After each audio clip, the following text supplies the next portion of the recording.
Jadi Oke. kita nggak bisa tuh memprediksi gempa sampai 1 jam sebelumnya udah bisa diprediksi belum, nggak bisa. Mhm. Jepang, Amerika, dan beberapa Taiwan yang kemarin juga sempat diguncang gempa tapi zero casualties itu bisa memberikan warning gempa itu hitungannya detik hingga belasan detik Mhm.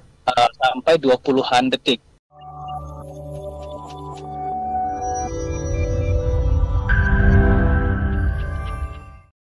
Pak Abdul, ini ada pertanyaan dari sahabat Sonora Pak Seya. Ini bagaimana untuk peringatan dini? Apakah bisa diterima satu hari sebelumnya kah atau beberapa jam sebelumnya?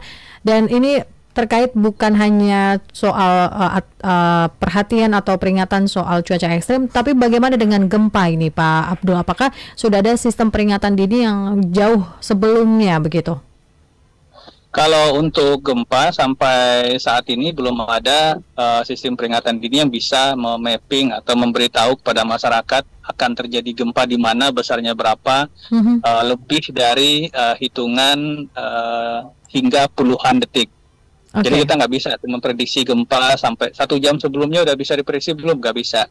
Jepang, Amerika, dan beberapa Taiwan yang kemarin juga sempat diguncang gempa tapi zero casualties itu bisa memberikan warning gempa itu hitungannya detik hingga belasan detik sampai 20-an detik. Kita baru akan membangun sistem yang untuk mengejar cuma sekian detik itu. Jadi memang kalau kita bicara gempa itu satu-satunya upaya mitigasi adalah perkuat bangunan tempat kita tinggal atau bangunan tempat kita bekerja.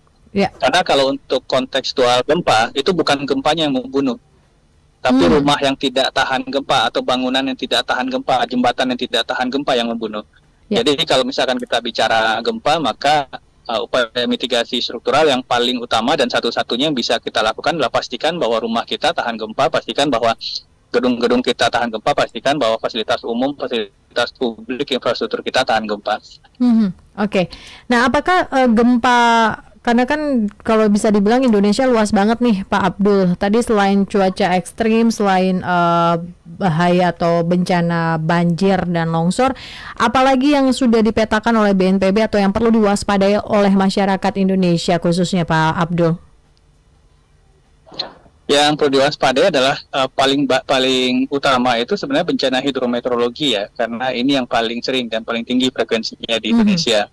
Jadi seperti itu banjir bandang, tanah longsor, dan ini biasanya selalu ada historisnya di tiap-tiap daerah. Dan ini periode ulangnya lebih rapat ya. Artinya kalau banjir tahun lalu dia terjadi, kalau nggak ada perubahan lingkungan, pasti tahun ini akan terjadi lagi gitu. Jadi hal-hal seperti ini yang secara rutin itu harus kita perhatikan, karena meskipun dia secara intensitas tidak mengancam keselamatan jiwa dalam artian masif, tetapi kemudian kalau dalam hitungannya BNPB dari 2023 itu kita punya 5.400 kali kejadian bencana, itu 95%-nya hidrometeorologi basah gitu. Jadi kalau dikumulatifkan kerugian ekonomi itu cukup luar biasa. Jadi ini yang mungkin jadi perhatian kita, dan seperti tadi saya sampaikan di awal, untuk kasus longsor intensitasnya di tahun itu cukup sangat luar biasa ya. Di pesisir selatan ada 28 orang meninggal, di Jawa Barat ada puluhan orang meninggal, di Toraja terakhir juga ada puluhan orang meninggal. Ini harus benar-benar kita perhatikan bersama.